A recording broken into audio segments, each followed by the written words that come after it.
문재인 대통령이 오늘 제102주년 3.1절 기념사를 통해 한국과 일본의 미래지향적 협력을 강조했습니다. 네, 한편 정치권에선 보궐선거를 30일 앞두고 후보들의 막판 총력전이 펼쳐지고 있습니다. 두 분 모시고 정치권 소식 짚어보겠습니다. 박성현 민주당 상근부 대변인, 이두하 전 국회의원 자리하셨습니다. 어서 오세요. 어서 오십시오. 안녕하세요. 네. 자, 오늘 문 대통령이 3.1절 기념사를 통해서 일본에 유화 메시지를 보냈습니다. 언제든 대화할 준비가 되어 있다라고 밝혔는데요. 강제징용 문제 관련해서는 새로운 제안은 없었습니다. 두 분은 오늘 연설 어떻게 보셨는지 먼저 들어보겠습니다.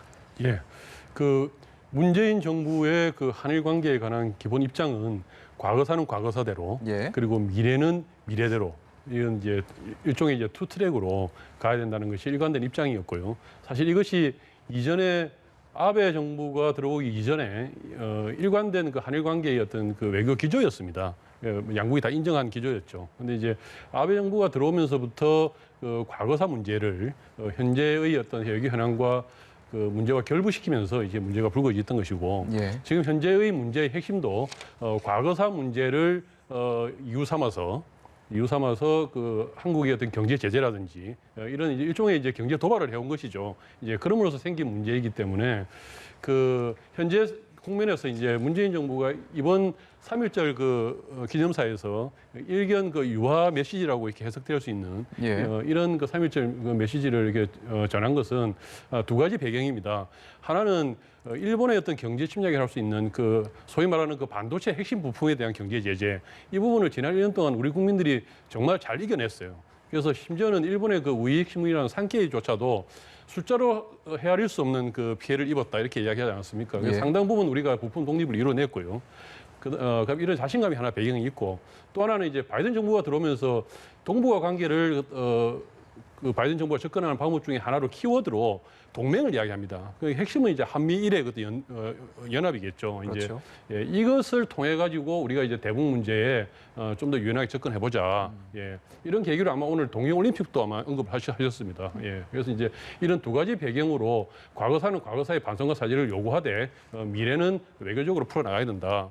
이런 기본 입장을 이렇게 밝히신 것이다, 이렇게 평가하고 있습니다. 예. 의전 의원님은 어떻게 보셨는지요? 예, 지금 말씀하신 것처럼 이제 과거사 문제와 미래지향적 관계는 분리해서 투트랙 기조, 이 부분은 재확인된 게 맞는 것 같습니다. 특히 이제 신년 기자회견에 이어서 3.1절 기념사에서도 확인이 됐고요. 그리고 언급하신 것처럼 바이든 행정부가 들어서서는 한미일 삼각 공조를 중시하는데 거기에 보폭 맞추려는 그런 의도도 충분히 메시지를 전달했다고 생각을 하는데요. 이제 예. 좀 안타까운 건 사실은 지금 이제 8,000자의 기념사 중에 한일 외교 직접 관련된 부분은 한 1,400자에 불과하다, 이런 얘기가 나오는데요. 지금 위안부 피해자 할머니들 문제라든가 아니면 강제징용 노동자 법원 배상 판결, 이게 가장 큰 현안 중에 하나고, 예. 한국이나 일본 중에서도 제일 관심을 갖고 있는 건데 여기에 대해서 직접적인 언급은 빠져 있습니다. 그러니까 지혜로운 해결, 이런 추상적인 표현이 있으니까 일본이 과연 어떤 반응을 보일까 불투명하다, 이렇게 우리나라 언론에서도 평가를 했는데요. 아니나 다를까 일본은 교토통신이나 요미우리 신문에서 이제 얘기하는 게 구체적 제안이 없었다, 이런 예. 얘기가 나오고 있어요. 근데 그건 일본의 반응일 뿐이고, 저희가 안타까운 건 이런 부분이 있죠. 2018년, 2019년, 2020년 3.1절 기념사를 보면 제가 말씀드린 위안부 피해자 할머니들 문제에 대해서 반인륜적 인권 범죄 행위다라고 얘기를 하면서 가해자인 일본 정부가 끝났다고 말해서는 안 된다, 이렇게 얘기를 했었거든요. 근데 이번에는 이 부분에 대해서 직접적인 언급이 빠져 있는데, 사실 그 중간에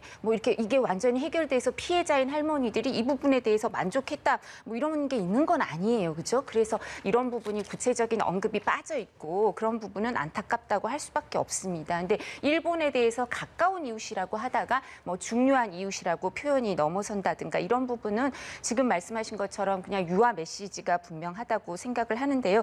이제 강제징용 배상과 관련한 일본 기업 자산의 현금화 문제라든가, 예. 아니면 저도 도쿄올림픽은 의미가 있다고 생각해요. 근데 도쿄올림픽이 실제로 개최될지 여부가 또 문제인 것 같아요. 그래서 이 두 가지 문제가 한일 관계에 또 변곡점이 되지 않을까. 이 부분은 사실 대통령께서 직접적으로 할 수 있는 문제는 아니거든요.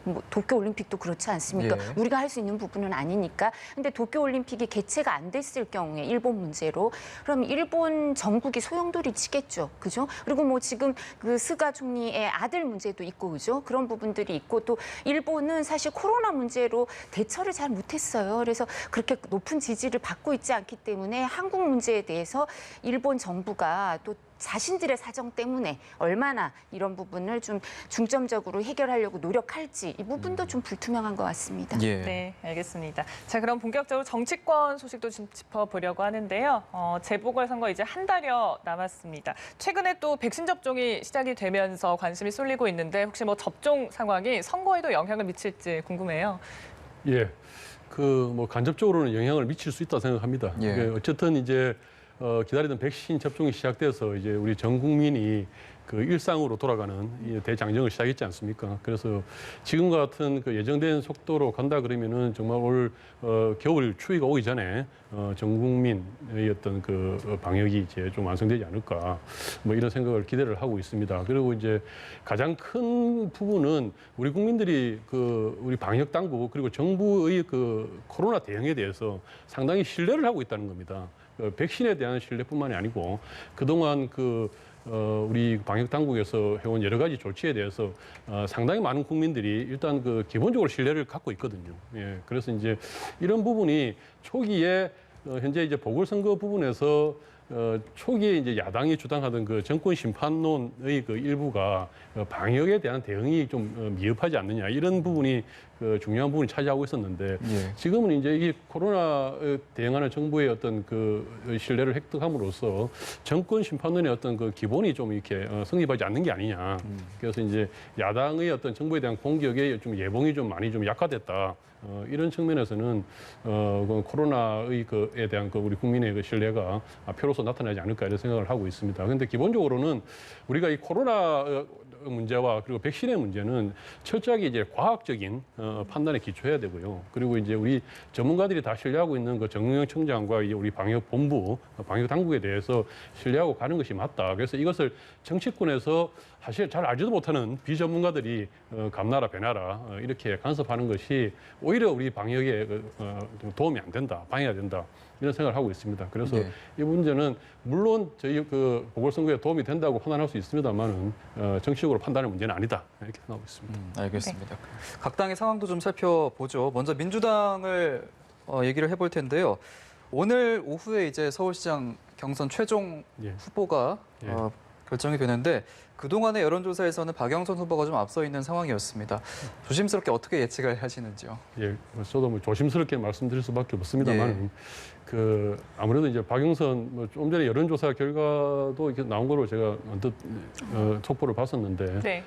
박영선 후보가 조금 앞서지 않을까 이런 생각은 조심스럽게 합니다만은 그래도 끝까지 이제 봐서 뚜껑을 열어봐야 되겠죠. 예. 그리고 이제 그 이번 우리 경선의 어떤 특징이라 그러면은 참 이렇게 어떻게 보면 좀 이렇게 조용했고 어떻게 보면은 어떤 그 상당히 좀 정책 중심의 이런 아주 뭐 보기 좋은 즐거운 어떤 그 경선이었습니다.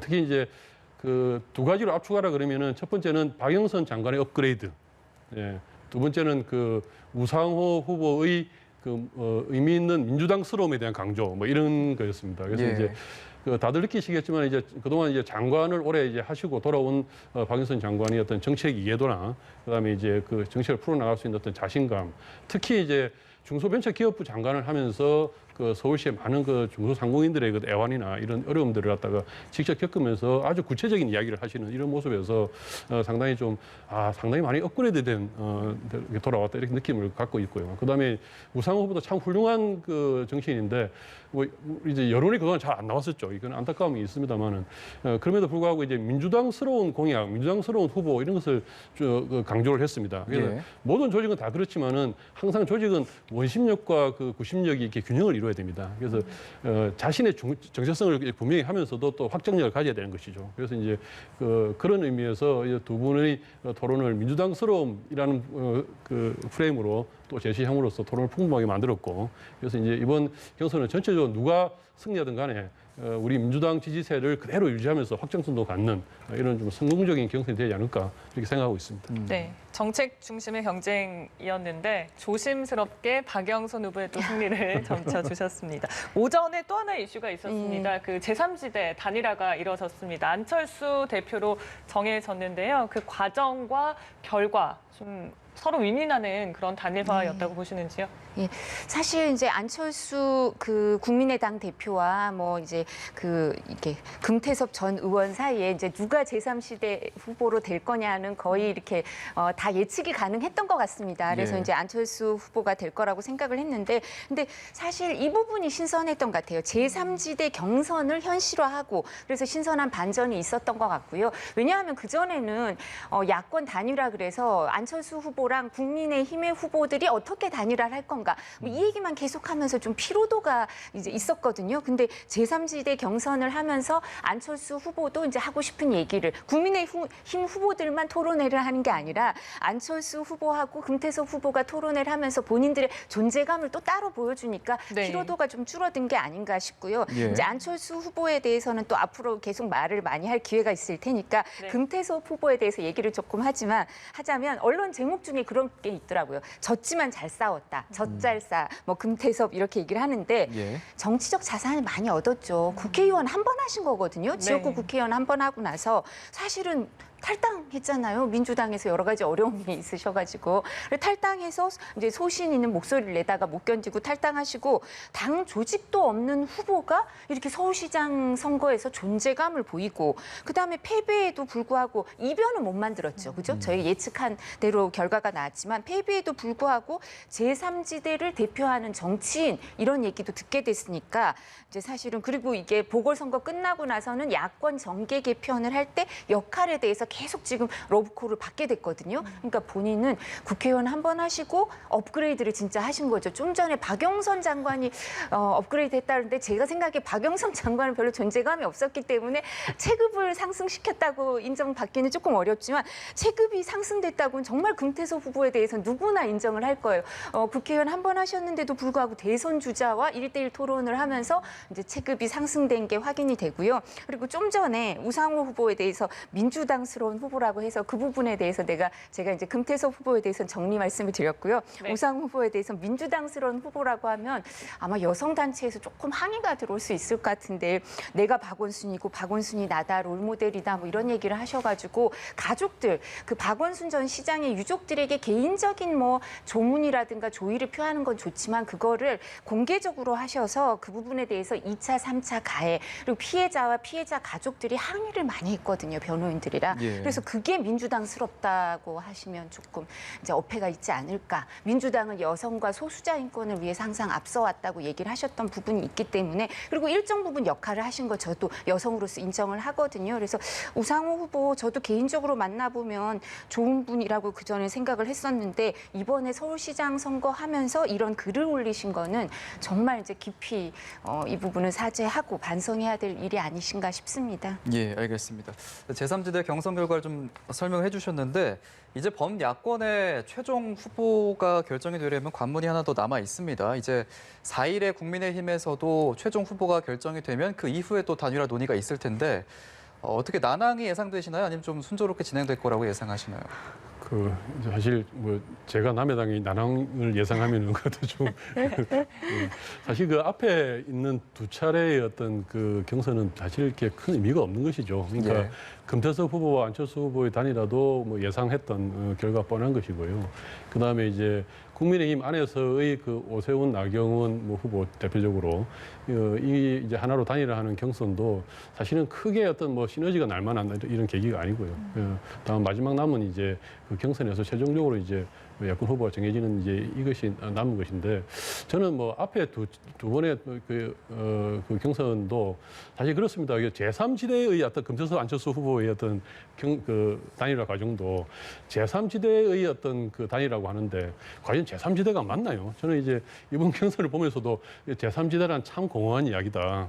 참 의미 없다. 요새 이 말로 그런 생각을 했습니다. 사실은 금태섭 후보 같은 경우도 민주당을 탈당해서 반문이라는 깃발을 든 것 외에 자신에게 어떤 그 정치 자산을 남겼을까? 저는 뭐 좀 전에 큰 자산을 남겼다 그러는데 그 사실은 동의하기 어렵고요.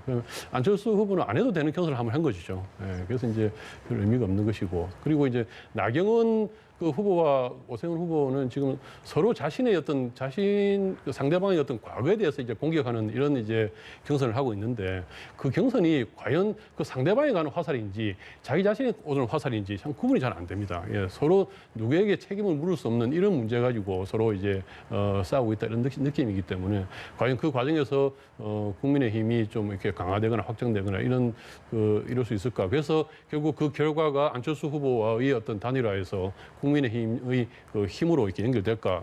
상당히 좀 의문스럽다. 그래서 이제 사실 이런 그 전반적인 어떤 그 경선 이런 과정이 일어나기 전 이전과 지금 현재 그 국민의힘의 후보가 단일화된 이후에 양자의 어떤 지지율이나 이런 것을 국민들의 어떤 관심도나 비교해봤을 때 큰 차이가 있을까? 그래서 이제 이런 경선들이 뭐 흥행에도 문제고, 그다음에 뭐 정책적인 어떤 이런 뭐 대안도 못 나누어도 문제고, 그래서 상당히 저는 제대로 좀 평가하기는 좀 어려운 경선 과정이 아닌가 생각하고 있습니다. 네, 알겠습니다. 흥행 얘기를 해주셨는데 일단은 그 단일화 룰이 협의가 돼야 되는 거 아니겠습니까? 예. 일단 현재까지는 안철수 대표는 빨리 만나려고 하는 것 같고 예. 김정미 위원장 여러 가지 얘기를 하고 있거든요. 그러니까 이제 그 후보 등록하고 이런 일정 때문에 빨리 해야 된다는 얘기를 하고 있고요. 그리고 무엇보다도 제가 이제 말씀하신 것 중에 반박할 것도 있지만 공감해야 되는 게 흥행을 별로 못한 거 아니냐 이런 말씀을 하셨는데, 그거는 국민의힘에서 정말 뼈아파야 해야 될 얘기인 것 같아요. 생각보다 흥행을 하지 못한 게 사실이에요. 그리고 지금 단일화 과정, 남은 과정에서 어느 정도 흥행을 할 건가. 왜냐하면 지금 서울시는 서울시 의회 의원 109명 중에 101명이 더불어민주당 소속이에요. 그리고 구청장 24명이 더불어민주당 소속이고 1명만 이제 국민의힘 소속이죠. 그리고 국회의원도 대부분 이제 그러니까 압도적으로 이제 그 지금 기울어진 운동장이라고 할 수밖에 없어요. 보궐선거라는 거는 조직의 싸움일 수밖에 없고요. 그리고 서울시장을 10년을 박원순 전 시장 민주당 계열에서 했기 때문에 여러 가지 그 사정도 민주당이 유리하고 국민의힘에 불리한 상태거든요. 그런데 지금 말씀하신 것처럼 그래서 국민들의 의사를 반영하고 그리고 민심을 얻기 위해서 여론조사를 100% 국민 여론조사로 하지, 당원들 지금 그 박영선, 우상호 이 두 분은 책임당원 50%, 일반 여론조사 50%죠. 그죠? 그리고 과거에 국민의힘에서도 여론조사 경선할 때는 보통 당원들의 비율을 어느 정도 했는데요. 근데 이번에는 국민의힘 후보를 정할 때도 100%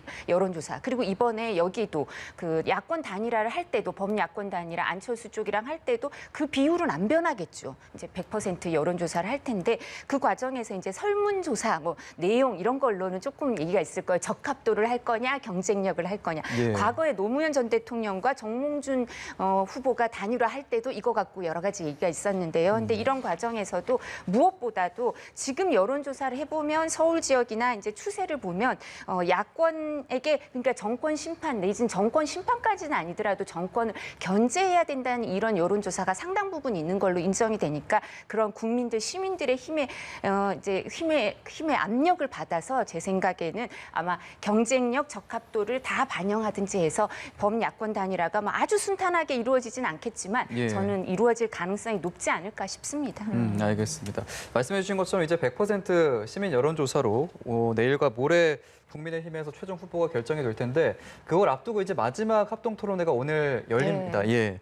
나경원 후보가 그동안에는 좀 우세했다라는 평가를 받아왔었는데, 이전 의원님 보시기에는 과연 어떤 후보가 최종 후보로 선출이 되면 또 범야권 단일화, 또 안철수 대표와의 대결에서 경쟁력이 있을 거라고 보시는지요? 제가 이제 들어오기 전에 우리 상근 부대변인께 말씀을 드렸는데, 저는 특수관계에 있는 사람이 있기 때문에 객관적인 얘기를 하기 어렵다 이랬는데, 저는 사실 이제 여성단체나 한국여성의정이라 그래서 전현직 여성 국회의원들이 모여있는 모임이 있는데요. 광역자치단체장이 관선이든 민선이든 여성이 한 번도 안 됐어요. 지금까지 한 명도 없어요. 그래서 딸이나 손녀들이 살 세상에서는 이제 광역자치단체장도 여성이 좀 나왔으면. 근데 이번에는 유력하지 않을 않을까 뭐 이런 얘기를 하죠. 여당에서 지금 뭐 박영선 후보가 여당 후보가 될 가능성은 거의 확실한 것 같아요.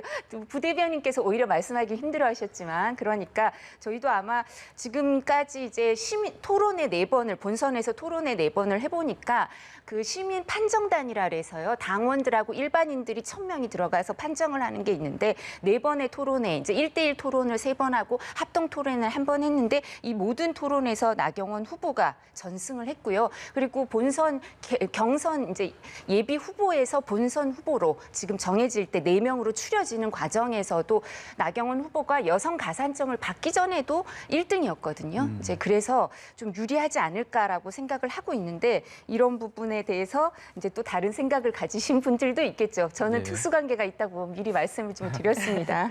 예.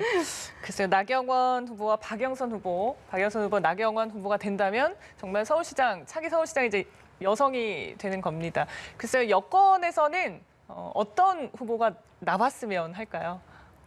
글쎄요, 이제 사실은 어느 후보가 나오더라도 우리 민주당 후보가 잘할 것이다 이렇게 생각을 합니다만 네. 그렇게 말씀을 또 그렇게 하면 또 너무 오만해 보이기도 하고 그렇죠. 그래서 이제 어느 후보 오더라도 참 이제 어려운 선거지만은 더 열심히 해야 된다 이렇게 생각하고 있고요.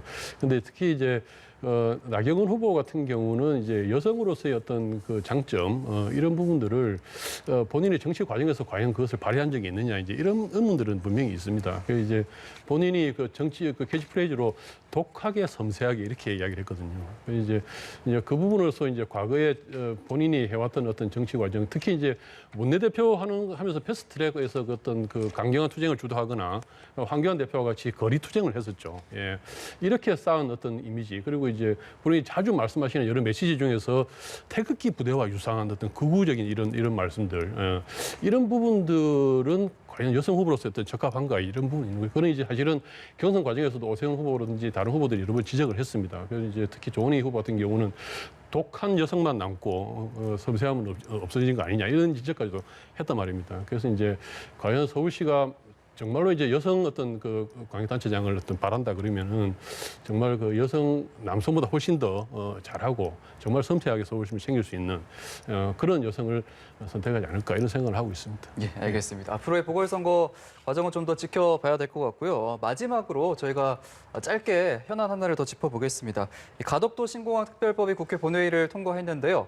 졸속 처리됐다는 비판도 있고요. 일단 두 분은 어떻게 생각하시는지 마지막으로 좀 짧게 듣고 정리해보도록 하겠습니다. 제가 한겨레 사설에 그런 얘기가 쭉 나오더라고요. 대구 경북에서 밀양 신공항 특별법 발의를 하는 걸 봐라. 곳곳에서 대형 국책 사업 요구가 나올 거다 이랬는데 오늘 또 일부 언론 보도를 보니까 서산시장이 자기네 항구 500억밖에 안 되는데 좀 해달라. 그리고 도중에 충남에만 유일하게 공항이 없다. 이런 거 좀 해달라. 이렇게 곳곳에서 대형 국책 사업 요구가 나오고요. 그리고 이제 사실 또 특별법이 예타 면제 그 특례 규정 같은 게 지금 쭉 있거든요. 근데 예. 근데 면제할 수 있다일 뿐이 강제 조항은 아니에요. 그래서 기재부 심사 과정에서 예타를 통해서 타당성 검증이 필요하다 이런 얘기가 언급되기도 했고요.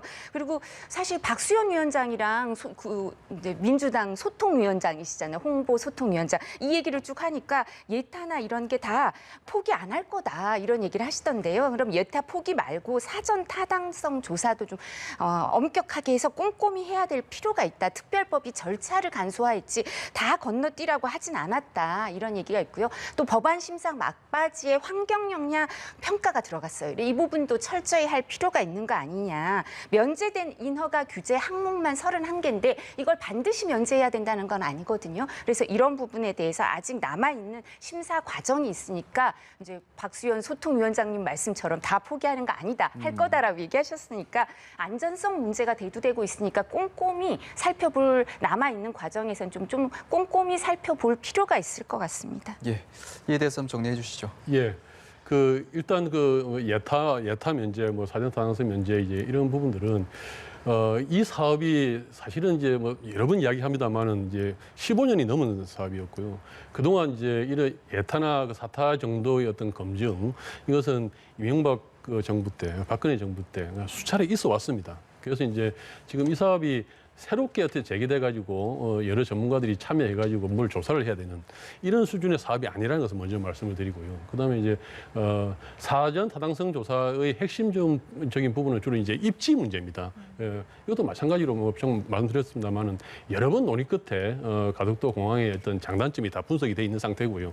예비 타당성 조사도 최대한 간소하게 할 수 있도록 이렇게 지금 여러 조건들이 다 맞춰져 있습니다. 특히 기왕에 동남권 관문공항을 만들겠다라고 하면요, 이 공항이 제대로 전 세계적으로 선전이 되고 홍보가 돼가지고 흥행을 해야 되지 않겠습니까? 그 중요한 계기를 2030 그 엑스포로 보고 있습니다. 예, 그래서 이제 전 세계 연일로 뭐 500만 명 이상이 이렇게 찾는다 그러는데 그 공항을 제대로 이렇게 그 시일에 맞춰가지고 홍보를 할 수 있는 이 계기도 중요한 계기고요. 단 하나의 지금 문제는 뭐냐면요. 물론 언론에서 그리고 이제 일반적으로 여론에서 뭐 이러저러한 문제 제기는 할 수 있습니다. 그 문제에 대해서는 차근차근하게 그 설명해 나가면 다 해결된다 보는데요. 이것이 야당에 의해서 특히 이제 그 주호영 원내대표를 비롯한 어떤 TK 어떤 국회의원들에 의해서 너무 이렇게 좀 황당무계한 어떤 그 반대 이론들이 많이 나오고 있습니다. 그래서 이제 이것이 자칫 이후에 그 부산시장 선거 이후에 지금은 이제 부산의 어떤 후보들도 다들 이제 가덕시공에 찬성합니다만은 그 야당의 어떤 압박에 의해 가지고 이 사업이 제대로 진행되지 않는 게 아닐까 이제 이런 우려가 이제 마지막 남은 우려다. 저는 이렇게 생각하고 있습니다. 근데 이게 그 의석수를 생각해도 그건 거의 불가능한 것 같고요. 이제 야당에서 이제 비판을 한다는데 경실련 성명이 제가 이렇게 세게 나오는 거 처음 봤는데 문재인표 매표공항 이런 표현을 쓰더라고. 제가 너무 깜짝 놀랐어요. 그러니까 대부분의 시민단체들이요. 제가 이제 한 가지 말씀만 놀랐어요. 드리면은 시민단체 정치권 다 포함해서요. 지방 감수성이 참 없으세요. 그러니까 지방에서 무엇인가를 하고자 하면은 그거는 다 돈 낭비라 생각합니다. 수도권에서 수천억 수조가 들어도요, 그건 당연한 것이고. 그래서 이제 이참에 우리가 얼마나 수도권 중심주의에 빠져 있느냐, 서울 중심주의 속에서 살고 있느냐, 이렇게 생각하는데 정말 이것이 계속된다 그러면은 수도권조차도 온전할 수가 없습니다. 국가는 균형 발전해야 되는 것이죠. 그러니까 대구랑 여기도 신공항 특별법 발의했으니까 좀 고려해 주시고요. 서산시장 얘기도 좀 고려해 주시죠. 알겠습니다. 저희 알겠습니다. 평화롭게 여기서 마무리를 짓도록 하겠습니다. 두 분 여기서 보내드리겠습니다. 오늘 고맙습니다. 고맙습니다.